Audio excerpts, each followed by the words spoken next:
Mesdames, Messieurs, bonsoir et bienvenue au 20 bilingue de ce samedi 21 octobre 2017. Mimefou, bonsoir. Bonsoir, vous Nadine Yamboutoua. Televiewers, good evening to you, ladies and gentlemen. It's Saturday like never before. In the country's economic capital, Douala, a planned peaceful march by the Social Democratic Front and other opposition political parties in the country's economic capital, Douala, in solidarity with the population of the two English-speaking regions of the country suppressed by security forces. The division officer for the Douala 1 municipality, Jean-Marie Chakou, marched with actions and simply intercepted mobilizations across the city. We tell you how the day unfolded in this edition of the news. Also ahead, we revisit the chaotic situation in the southwest regional headquarters of Boya yesterday following the fatal road accident which claimed the life of one person. It was another battle between security forces and the local population. Derek Jato will be telling us more of that in this newscast.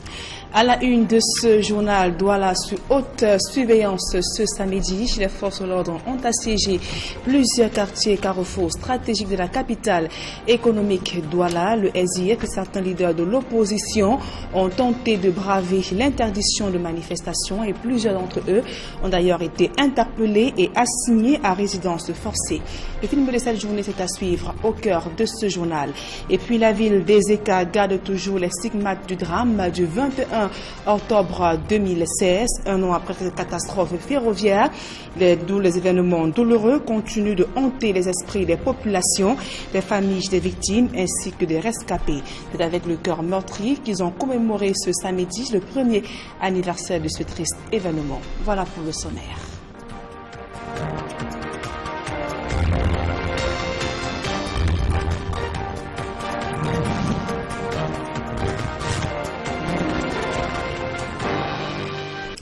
Mesdames et messieurs, une fois de plus, bonsoir et bienvenue à tous. Je vous le disais en titre, la ville de Douala fortement militarisée ce samedi. Les forces de l'ordre ont investi plusieurs quartiers carrefours stratégiques de la capitale économique Douala. La circulation interdite dans certains quartiers. Ce fort déploiement sécuritaire avait pour objectif d'empêcher le SIF et plusieurs partis politiques de l'opposition de manifester pacifiquement ce samedi dans les rues de la capitale économique Douala. Sylvestre Zangaou et François Dikouni. C'est entouré de camions anti-émeutes que les habitants du quartier Bipanda Omnisport se sont réveillés ce samedi matin. Des policiers et des gendarmes ont envahi l'esplanade du stade de la réunification, lieu où le SDF a programmé son meeting. Un dispositif fort impressionnant, habituellement sorti pour contenir des débordements. Bien visible, les camions anti-émeutes de la police sont prêts à intervenir. Ceux de la gendarmerie répondent également à l'appel. De mémoire de reporters, ce dispositif sécuritaire impressionnant n'avait plus été déployé à Douala depuis les émeutes de 2008. L'itinéraire qui a été prévu pour la marche du SDF est interdit à la circulation. Aucun véhicule, aucune moto ne circule.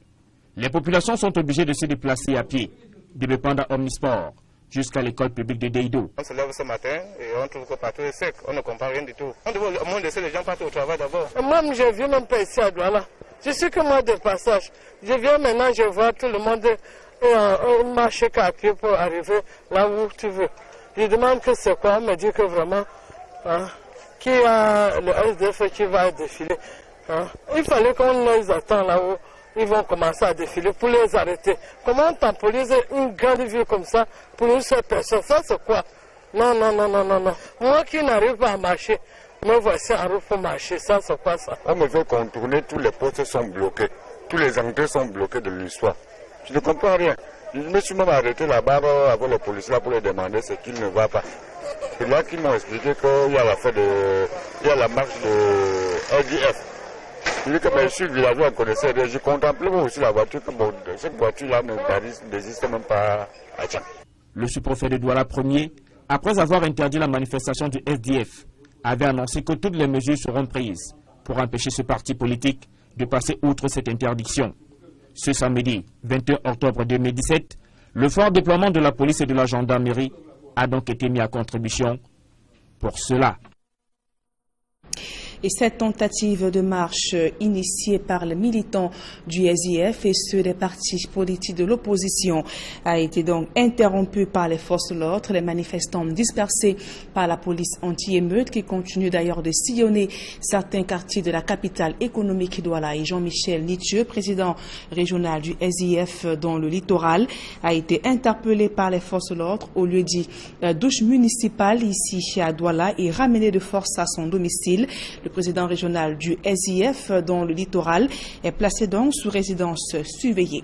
Plus de précisions dans ce reportage de François Dikoumé, Donald Brice-Kamgan. Bien étrange cette journée de samedi aux yeux de nombreux Doualais.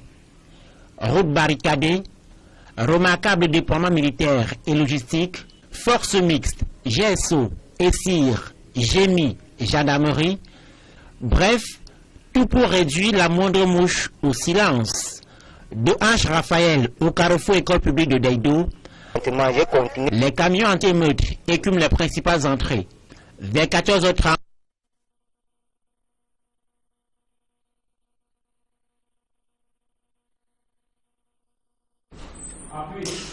Toutes nos excuses pour la qualité de cet élément. Nous y reviendrons dans nos prochaines éditions d'information. Autre actualité dans ce journal, vive émotion ce samedi à la gare des ECA lors de la cérémonie d'hommage aux victimes de la catastrophe ferroviaire des ECA qui a coûté la vie à de nombreux Camerounais et fait plus d'une centaine de blessés. Les ministres de la Culture et des Affaires sociales ont pris part à cette cérémonie et après avoir déposé une gerbe de fleurs sur le site du drame, ils se sont rendus sur le site devant abriter la stèle en la mémoire des victimes de ce drame. Un an après, la douleur est toujours vive dans la mémoire des victimes, rescapées et familles ayant perdu des proches.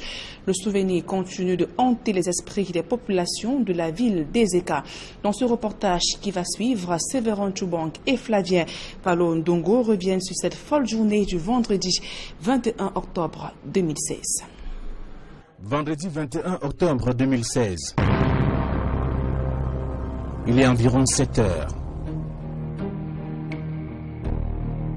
Les réseaux sociaux sont inondés d'images annonçant la coupure de l'axe Douala-Yaoundé au lieu d'Imanaï. C'est à la suite d'un effondrement des buses.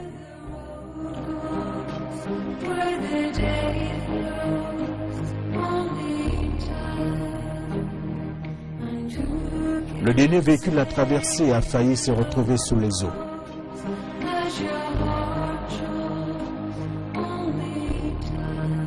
Les premières voitures arrivées sur les lieux sont stoppées. Impossible de traverser.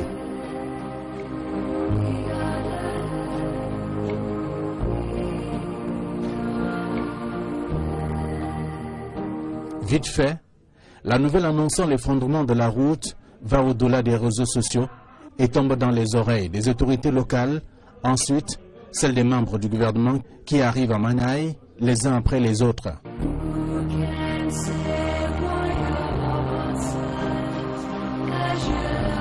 Las d'attendre, les véhicules de transport en commun sont obligés de ramener les passagers au point de départ. Du coup, l'on observe une véritable ruée vers la Camraï et Camerco.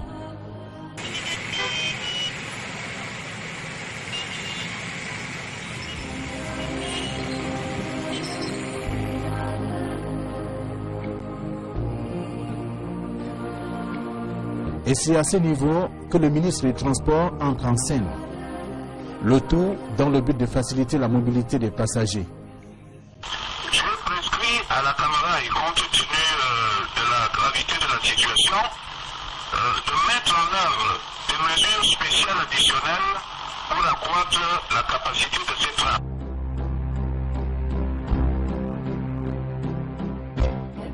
À la gare ferroviaire de Douala,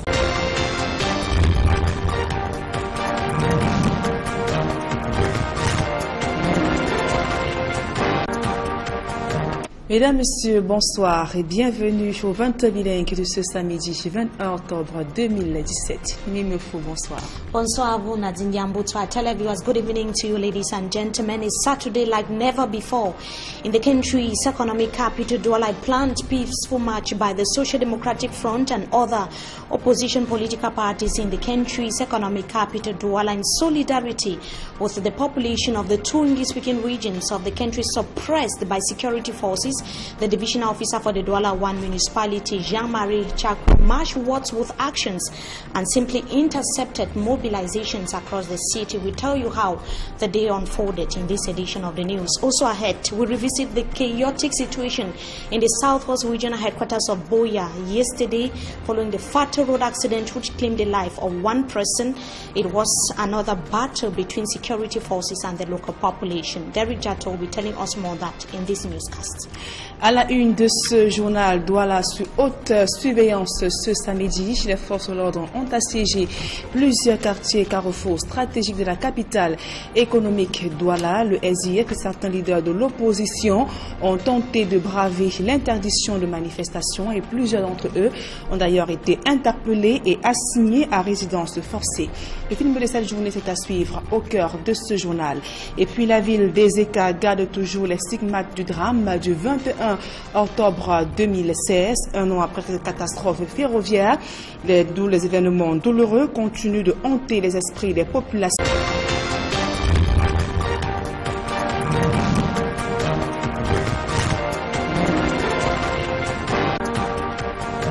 Mesdames, Messieurs, bonsoir et bienvenue au 20 bilingue de ce samedi 21 octobre 2017. Mimefou, bonsoir. Bonsoir, vous Nadine Yambutwa. Televiewers, good evening to you, ladies and gentlemen. It's Saturday like never before. In the country's economic capital, Douala, planned peaceful march by the Social Democratic Front and other opposition political parties in the country's economic capital, Douala, in solidarity with the population of the two English-speaking regions of the country suppressed by security forces. The divisional officer for the Douala 1 municipality, Jean-Marie Chakwe, marched with actions and simply intercepted mobilizations across the city. We tell you how the day unfolded in this edition of the news. Also ahead, we revisit the chaotic situation in the southwest regional headquarters of Boya yesterday following the fatal road accident which claimed the life of one person. It was another battle between security forces and the local population. Derek Jato will be telling us more of that in this newscast. À la une de ce journal, Douala sous haute surveillance ce samedi. Les forces de l'ordre ont assiégé plusieurs quartiers carrefours stratégiques de la capitale économique Douala. Le SIF et certains leaders de l'opposition ont tenté de braver l'interdiction de manifestation et plusieurs d'entre eux ont d'ailleurs été interpellés et assignés à résidence forcée. Le film de cette journée est à suivre au cœur de ce journal. Et puis la ville des Écarts garde toujours les stigmates du drame du 21 octobre 2016, un an après cette catastrophe ferroviaire, d'où les événements douloureux continuent de hanter les esprits des populations, des familles des victimes ainsi que des rescapés. C'est avec le cœur meurtri qu'ils ont commémoré ce samedi le premier anniversaire de ce triste événement. Voilà pour le sommaire.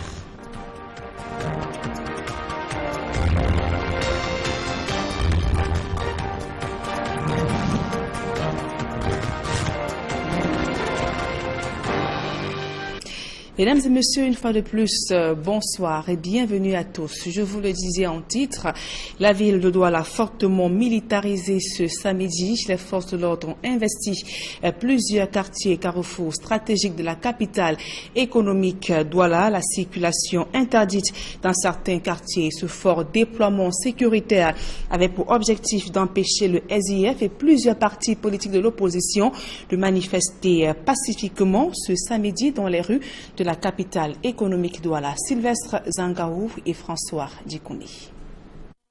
C'est entouré de camions anti-émeutes que les habitants du quartier du Panda Omnisport se sont réveillés ce samedi matin. Des policiers et des gendarmes ont envahi l'esplanade du stade de la Réunification, lieu où le SDF a programmé son meeting. Un dispositif fort impressionnant, habituellement sorti pour contenir des débordements. Bien visible, les camions anti-émeutes de la police sont prêts à intervenir. Ceux de la gendarmerie répondent également à l'appel. Des mémoires de reporters Ce dispositif sécuritaire impressionnant n'avait plus été déployé à Douala depuis les émeutes de 2008. L'itinéraire qui a été prévu pour la marche du SDF est interdit à la circulation. Aucun véhicule, aucune moto ne circule. Les populations sont obligées de se déplacer à pied, de Bepanda Omnisport jusqu'à l'école publique de Deido. On se lève ce matin et on trouve que partout est sec, on ne comprend rien du tout. On devrait au moins laisser les gens partir au travail d'abord. Moi, je viens même pas ici à Douala. Je suis que moi de passage. Je viens maintenant, je vois tout le monde marcher kaki pour arriver là où tu veux. Je demande que c'est quoi, on me dit que vraiment, qui a le SDF qui va défiler. Il fallait qu'on les attend là où ils vont commencer à défiler pour les arrêter. Comment on temporise une grande ville comme ça pour une seule personne? Ça c'est quoi? Non, non, non, non, non, non. Moi qui n'arrive pas à marcher, me voici en route pour marcher. Ça c'est quoi ça? On me fait contourner, tous les postes sont bloqués. Tous les entrées sont bloqués de l'histoire. Je ne comprends rien. Je me suis même arrêté là-bas avec les policiers là pour les demander ce qu'il ne va pas. C'est là qu'ils m'ont expliqué qu'il y a la marche de LDF. Je dis que je suis villageois, je connaissais rien. Je contemplais aussi la voiture, que bon, cette voiture-là n'existe même pas à Tchad. Le sous-préfet de Douala Ier, après avoir Maroua a véritablement mal à ses infrastructures routières. Les populations disent ne plus se reconnaître dans la physionomie que renvoie aujourd'hui la ville de Maroua. Maroua, c'est ma ville natale, c'est une ville qui m'a vu naître en 1950.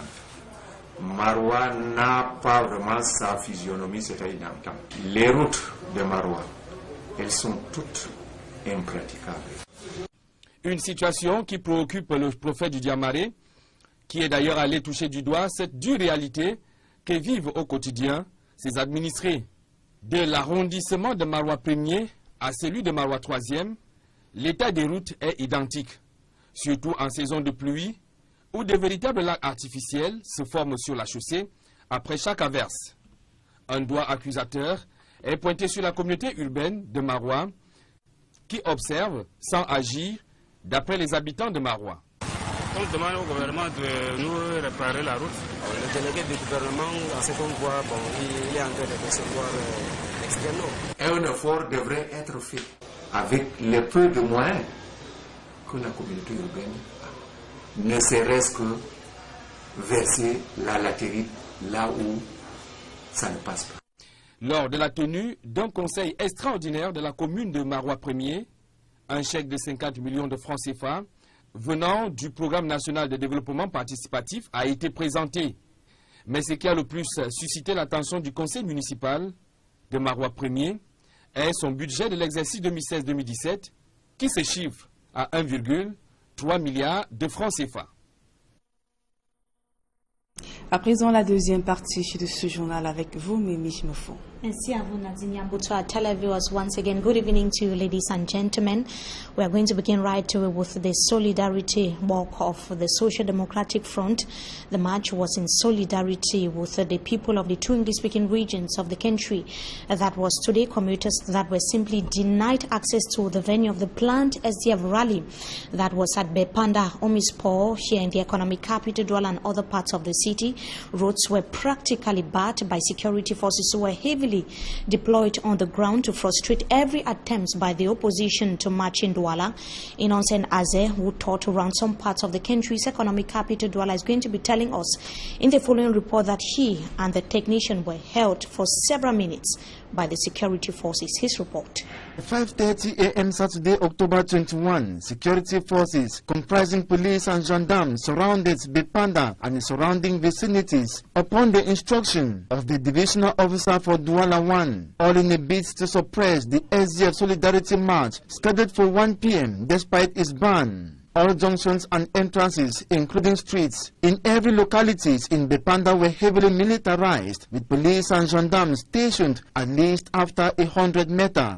Deido, Ndokoti, Bepesite, among others, witnessed heavy deployment of security forces. Omnisport Stadium was completely colonized by the security forces, ready to dissolve any manifestation by the SDF and other political party militants with water cannons and tear gas. Pedestrians were not permitted to walk in groups. Those carrying bags were intimidated with a thorough search conducted to know its contents. Phone calls were as well restricted in some areas and taking of images. This reporter and the cameraman Francois Dikome were intimidated by police of the Bepanda Southern District Police Station for filming in their zone, which they say is strongly restricted. Our camera, mobile phones and bags containing other gadgets confiscated. The forcefully erased images taken in their zone had us released and evacuated from their zone. However, the population who got up Saturday morning headed to work and market on foot as circulation in Bepanda was prohibited.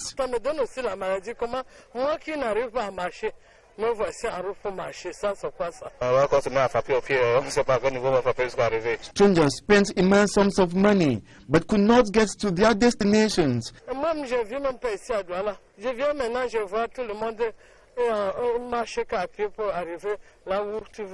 me fait contourner, tous les postes sont bloqués. Tous les entrées sont bloquées de l'histoire. Je ne comprends rien. A measure which they criticized, saying the locality should have been blocked by 1 p.m. when the march was scheduled and not in the morning hours, punishing the population. Il fallait qu'on les attend là-haut.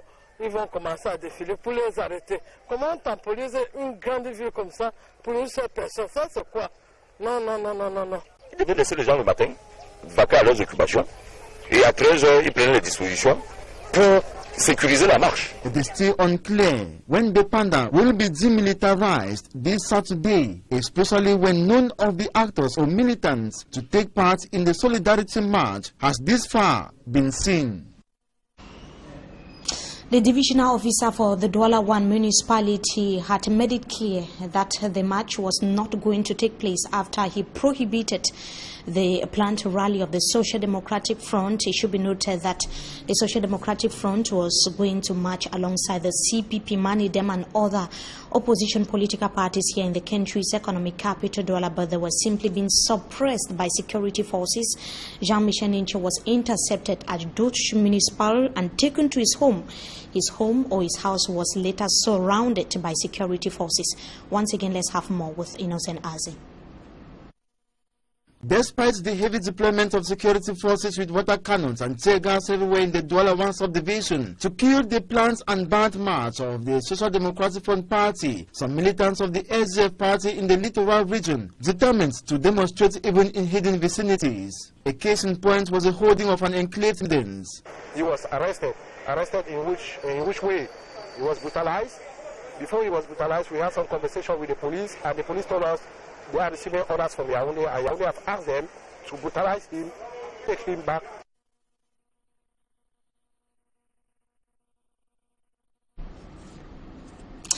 We, of course, will be coming back to that report in our subsequent news, as we apologize for the approximate quality of that report. We now talk about the fatal road accident yesterday in Boya that plunged the town into chaos. One person died and several others wounded after a gendarmerie truck ran into 10 vehicles that was at the Malingo, or in Moliko rather, last night. The angry population who said that the accident was a deliberate act took to the streets and they were simply being tear gassed by the security forces. Derek Jato was there. He tells us more in the following report. A national gendarmerie truck has just caused an accident and the population is being dispersed from the scene by the same gendarme officers, causing further injuries. It is 8 p.m. Friday, October 20, 2017. We are in Moliko Boya. Witnesses recount the tragic incident they saw. I stand up for Moliko Junction here, where the first gendarmerie truck can pass. The rate at which we did on speed, you know, it even shows it so even miss something, you know, Jama. I see 2 people with the road die. And here lies 21 years old Nora Ewanembole. She was crushed by this gendarmerie truck and she died on the spot. The next victim, sources say, was the driver of this taxi. Before stopping here, this gendarmerie truck ran into 10 cars. Top security officers descended on the scene and security forces immediately formed a roadblock on the main road of Boya. Traffic will only be restored after the said gendarmerie truck has been taken away. Saturday morning, October 21, 2017, the traces left behind by the Friday night horror is now seen by all. Other sources say 4 people died. I saw more than 4.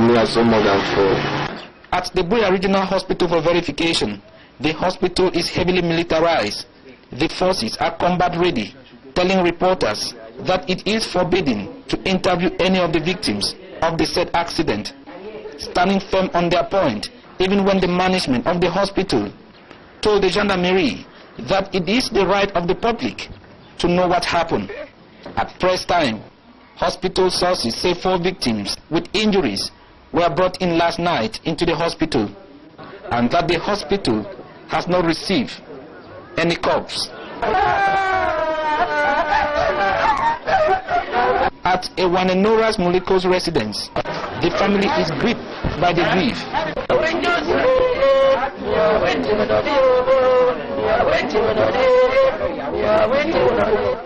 Did the gendarmerie truck suffered brake failure, or the driver was reckless? That is the question on every lips now in Buea. Report from the Muliko police station say 1 person died and 11 wounded, including gendarme officers and civilians. That was the atmosphere in the Southwest Regional Headquarters between yesterday and this morning there with Derek Jato. Now, families are still in grief, many with unanswered questions 1 year after the train derailment in Ezeka, while in the Nyong and Kele division of the central region of the country, it claimed dozens of lives and left many in critical condition. It was on the 21st of October 2016 that a Kamrai passenger train with over 1,000 passengers on board had an accident in the Nyong and Kele division, one of the deadliest train accidents Cameroon has ever recorded. The financial assistance promised so far by the government to victims and relatives of the accident, according to the government of Cameroon, has been disbursed, but the 1 billion franc CFA fund is still to be made available to the beneficiaries. The ministers of Arts and Culture and that of Social Affairs paid a symbolic visit to the site. That was this Saturday. And as some families continue to mourn for their loved ones, the whereabouts of many up to now remains unknown. Katrin Kone spoke with a man whose brother is still missing till date. Details in the following report. Vivre avec une disparition d'un être cher, c'est très difficile. Ruben Michel expresses anguish over the death of their brother during the Ezeka train accident last year. The family has not succeeded till date to find the mortal remains of their brother, who they claim was involved in the train crash that claimed lives of hundreds of persons. Je précise que nous n'avons pas été indemnisés à ce jour. The family is saddened that they were sidelines in the payment of indemnities of families who lost loved ones during the crash. Au début, les enfants ont demandé des nouvelles de leur père. Joseph Ntonga, as he was called, left behind 2 kids who are still asking of his whereabouts. His absence is a shock to his 2 kids, and raising them, according to Ruben Michel, is another burden for the family to bear. He added that several letters have been written to Kamrai for investigation to be opened on his brother, but hasn't received any reply from them. However, we did not succeed in our attempts to know more about the 1 billion franc CFA President Paul Biya promised to victims of the Ezeka train accident. Though a year now, memories of the Ezeka train accident are still fresh in minds as if it happened yesterday. And the presidential couple is back to the country this Saturday after spending more than 35 days out of the national territory. It should be noted that President Paul Biya and wife left Cameroon, that was precise on the 15th of September 2017, as they were going to take part in the 72nd UN General Assembly that was taking place in New York in the United States of America, after which they traveled to Switzerland. And between that time and now, the President of the Republic of Cameroon, President Paul Biya, had not been to the country, returned this Saturday, the 21st of Octobre in the midst of a lot of socio-economic happenings rocking the country, precisely that in the northwest and southwest regions of the country. We obviously will be telling you more on that in our subsequent editions of the news. Now, some 50 million francs CFA budget for the construction of some major routes in Marwa, we are in the far north region of the country, is still to be realized by the population who are complaining about the deplorable state of the roads. Let's have the details of that report with Katrin Kone. Poor roads infrastructure continues to be a major problem in Cameroon. In Marwa, headquarters of the Far North region is said to experience developments in terms of road infrastructure. The roads are practically impassable due to the deplorable condition.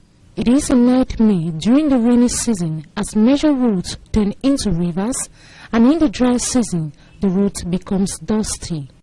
The major road that depends on the urban community have become a shadow of itself. Inhabitants expresses anguish over unfulfilled promises by authorities in charge and said they are impatiently waiting for the municipal election to express their grievances. Marwa, c'est ma ville natale, c'est une ville qui m'a vu naître en 1900. To this inhabitant, he was born in this city, but for years now, Marwa has been left behind in the aspect of development. The roads are a nightmare to commuters. Activities have been paralyzed due to the bad state of roads. However, construction work was carried out in some major roads in the town of Marwa, but they are fast degrading, leaving inhabitants to question authorities on the 50 million francs CFA that was budgeted for the construction of major roads in Marwa 1 municipality. And that brings us to the end of this edition of the bilingual newscast on Equinox Television. So thank you so much for joining us, Nadine Yambo.